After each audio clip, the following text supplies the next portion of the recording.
Hi guys, this is Hamza Jamadar, captain of Team Ashwamedh. Today in the discussion we have two brilliant personalities, the captain as well as the ex-captain of French Welders, a Formula student team of Symbiosis Institute of Technology, Yash Agarwal and Dipang Sachdev. Hi guys. Hi Hamza. First of all, thanks for having us over here. It's our pleasure to have you both on our platform. Oh, it's our pleasure as well, Hamza. Yeah, it's our pleasure to be in your interview. So let's start with your introduction and what you are doing presently. Yeah, so hey everyone, my name is Dipang, and as Hamza mentioned, I am the ex-captain of the team Range Leaders Racing from Symbiosis Institute of Technology, Pune. So I joined the college in 2016. In the same year, as my first year, I joined the team as a powertrain engineer, and later excelling in the team to guide and heads other departments as well, and later finally being the captain of the team for the year 2020. So hi. I joined the team in 2017 as an on-team member, and after that, I joined the team in the suspension department, the vehicle dynamics department, and I was primarily responsible for the design and development for the same. As soon as I came in second year, I rose rungs and became the department co-head, and then in third year I became the department head. And now after these years, I've become the captain for the team. So yeah, that's it. With your intro, I feel you both have spent a lot of time on Formula student projects.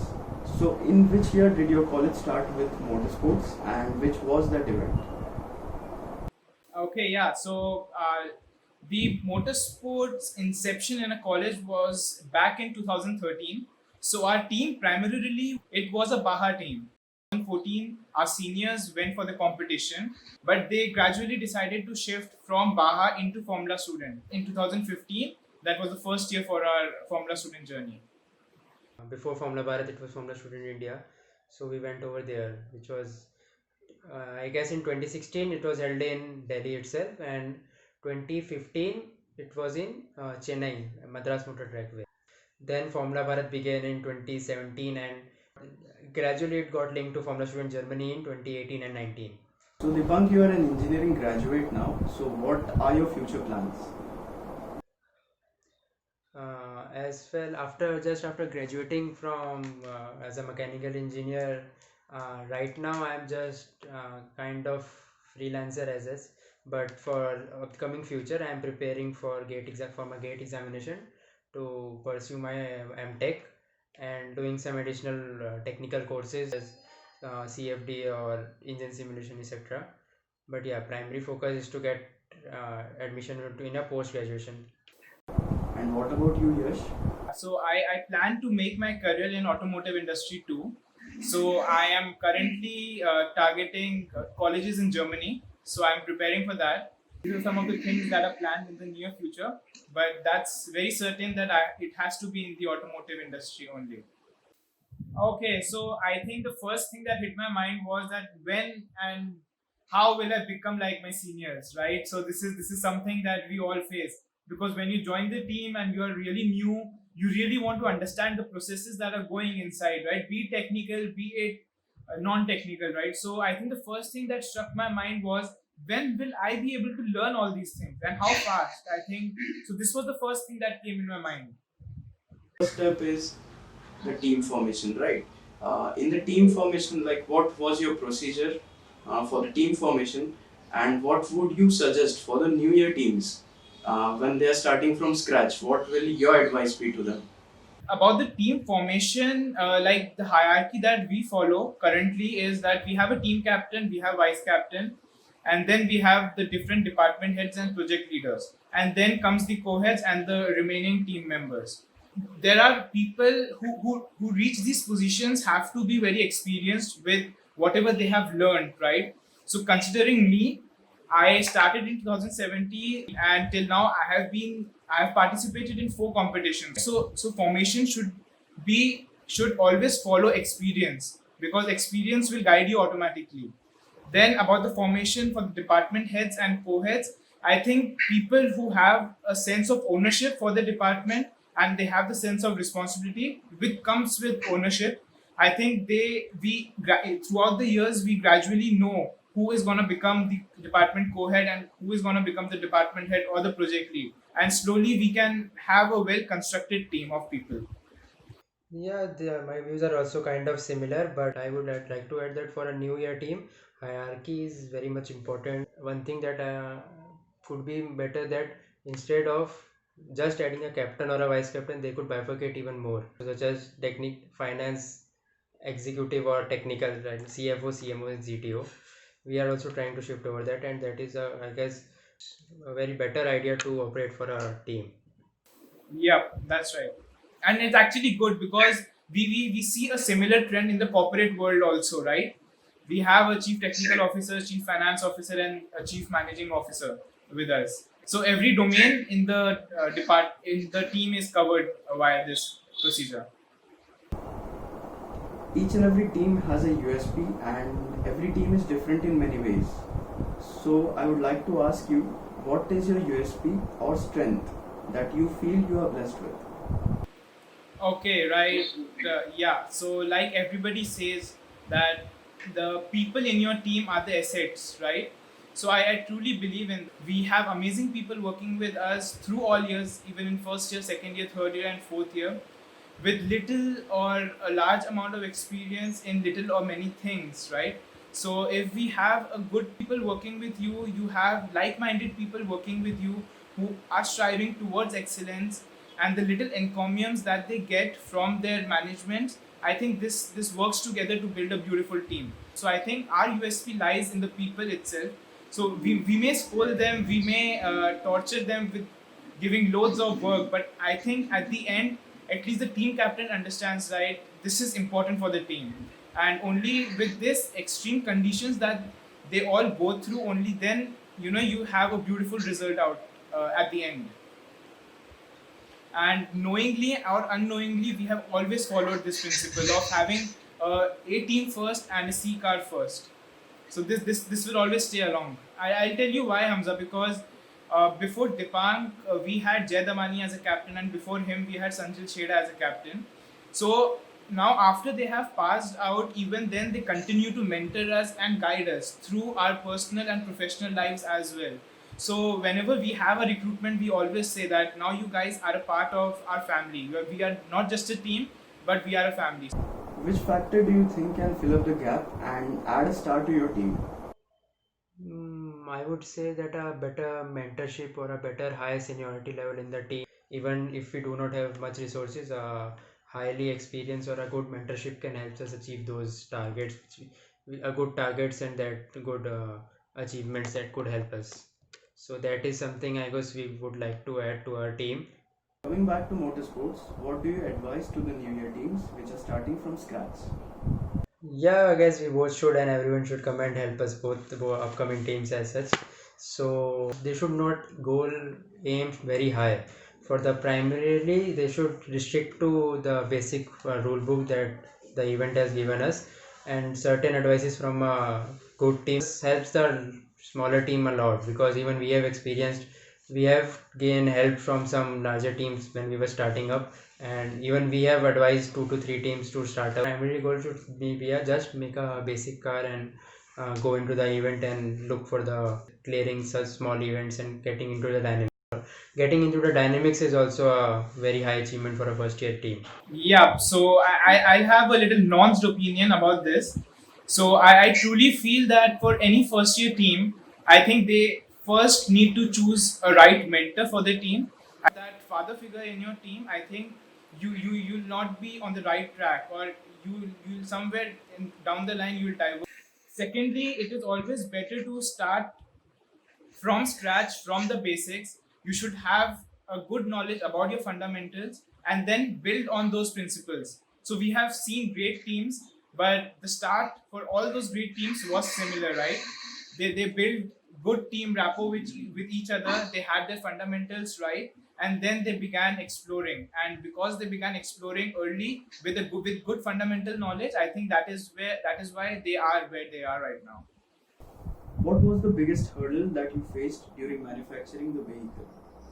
About manufacturing, I think every the only story that every captain will have is not receiving the manufactured parts on time. So your chassis is half done, your wheel assemblies are half done, and you are still, trying to meet the deadlines. I think that's the funny part out of it, that I think everybody will agree to, right? So before the competitions, you spend hours in the workshop, several days in the workshop. So you're getting parts from the vendors, you're paying them, and trying to build the car as soon as is possible, and take it out for testing. So I think, yeah, so that is the story that everybody has. And how did you overcome the hurdle? I would say that here what the team hierarchy comes in. So that's upon the role of the who is managing all that, the their team manager, sets up, who looks after that the timeline is being followed very well, and reports to the team leader or the technical officer whosoever, I guess. And Yash, what's your opinion? Yeah, but I completely agree with Dipang. Just one thing that I would like to add to his perspective is that you should always have a plan B. Okay, and if required, you should always have a plan C. I think our team has. Oh yes, I guess for Indian teams I get alphabets are less. A to Z. I get double A, B, A, C. Everything is required. Yeah, everything is required. Until the last day or the last hour of events, the plan keep on changing for Indian teams.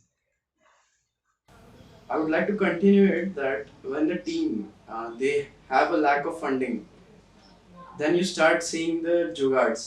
So guys, I would like to ask you that do you have any particular story that like you were facing a issue but a jugard helped you right there? Like to add one that we at the very beginning of team, I guess second year, I guess we had a CBR 600 engine, so we did had a very good intake for that. And just prior to the event, the intake busted out, so we were very worried about for the event and all that. But thanks to someone, I guess it was, I don't exactly remember his name, but it was 1 year before me and to 2016. So they built it a metal intake, and that also worked very well, and it is still working. The CBR 600 engine is still lying in our workshop and still running with that intake itself. So it was a jugaad, like I would say, just one night before the event, and yeah, it's still working. And it's the story of each and every event. We do get some dismanufactured parts or design flaws and each and everything. Every team might be getting that. So that's jugaad is what make the Formula Bharat interesting. I think this jugaad part is very important, right? Because the competition really tests your critical thinking and problem solving abilities. And I think this is the outcome of that. So we continuously try to clear the technical inspection, go into the dynamic rounds, and, try to rectify all the intractable things that come our way, right? So jugaad will always be with us. Yeah, but one thing that I would like, whenever we try to do something like from like jugaad or things try to here and there, it will be what we have experienced. It will be probably be failing in next sometime. It's only temporary, so I would not like to suggest that go with jugaad. A better engineer or a good engineering design is a better thing to go priorly, also, as prevention is better. Jugaad does not work a lot. It is a temporary solution, but for a long term solution you need to be a better engineer, and a car needs a better design to work on the track. What role your college played regarding funding and what is your take on sponsorship? Funded by our college or two also, but yeah, it varies each and every year and depends upon our target. Everyone or you might be aware that Formula student cars are quite too expensive, and I would say that even more than 10 lakhs, sometimes from some year 15 lakhs. But college do helps us, then there are sponsors, and then there are us which are contributing to the team itself, both in terms of financial and manpower, I guess. Yeah, that's true. Because so Hamza, I look at it in a very optimistic way. Okay, so the funds that the college gives, it always depends on your performance. So if you perform good, they'll definitely support you. At least it is with our college. Then the foremost important thing before you start the sponsorship part is that you need to evaluate the funds the team has currently, right? So you should always have an Excel in hand. You should always see what funds you have right now, and what will be the total cost of purchase orders that you are willing to spend on, right? The difference that you get should be very practically and logically distributed. Okay, so probably suppose you have a difference of X rupees, right? So that means now you will have to split your sponsorship for that X rupees in various domains, and you'll have to evaluate what percentage of X will you get from where, right? So I think this is the basic planning that you should have.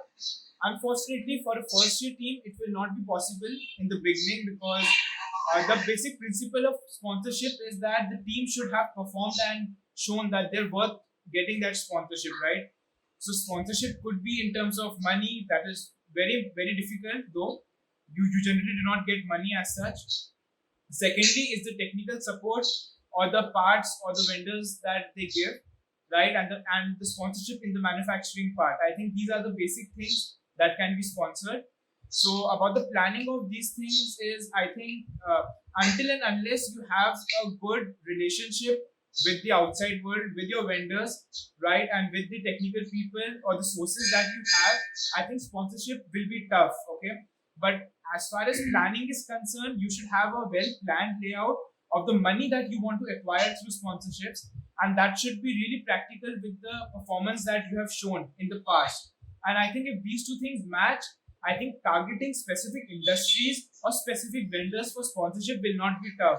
So there are people, there are vendors, there are companies who are willing to sponsor you, but if they do not see that you have got something that or you are not performing well, I think this will become a hindering part in it.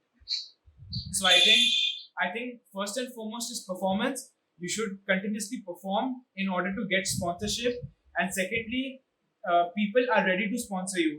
It's just that you have to approach them in the right way and at the right time, and I think everything will be good then. But apart from that, the positive point is that the lack of funds that we have in the team is the result of the wonderful departments that we have, right? So we have a sponsorship department, we have a marketing department, we have a finance department who, so these are the cross-functional departments that work together and gain experience. So in the long run, even after the college, the skills that you acquire through these departments will always help you, and they always teach you, right? So ultimately, our objective of being in the team is to learn, right? But what better it is than to have some principles that will be used in the future. We acquired those in the team itself, right? So when I started in the team, I had no idea about what a marketing guy will do or what a sponsorship guy will do. But now being a captain, I have to look into all these fronts, right? So yeah, it does teach you a lot, and I must say that this actually makes your life even more hectic. Yeah, to wrap up it, I would say for our targets and for each and everything, we do get a adequate amount of funds from our college, and I would actually to thank the Symbiosis Society or whatsoever who is funding, that we are grateful by such a funding. This would I could also add to that one the first year team. The financial budget is one of the major hectic topic for a first year team. So I would like to add that for a first year team, it's not really important to look into the funds at the very beginning of the your idea or your concept. Just focus on the your concept and your ideas and each and everything first. You will get, if you try to get, you will get the money from anywhere, because even when we are designing or rent, we do not think about we do not have this much budget and we cannot buy this expensive part or that expensive part. If there is a necessity of that part in the upgrade system, or if we are planning for next year and it's a necessary part, then we don't hesitate that we could not afford it. We try to justify it, that why do we need it, and then try to find funds for that somehow. So that's our major goal, that do not stick to the financial side and stick to your basic design ideas and all that. And this I would suggest to first year teams as well. So, what will be the message from your side to all the teams? I love to answer this question. So I think this pandemic time has taught us all a lot, right? So for the so my advice for all the teams right now would be the same, be it a new team or an established team. Okay, So I think we all have to utilize this time wisely. I think this is the best time when your team can actually have good brainstorming sessions. You can improvise your designs, you can work on the designs. So for a new team or for a team who has just been through a recruitment drive, I think this is the best time for you, the leaders of the team, to teach the new recruits and to help them learn faster, right? I think we all have a lot of time, and so being in a team will always be busy, right? So you'll always be busy, but you need to take some time out for the young batch, right? So I think in this time you should all invest your time in uh, recapitalizing the things that you always had planned to do. Where are you right now? What margin of that work is left, and how will you complete that work? So I think these things can be done best in this time.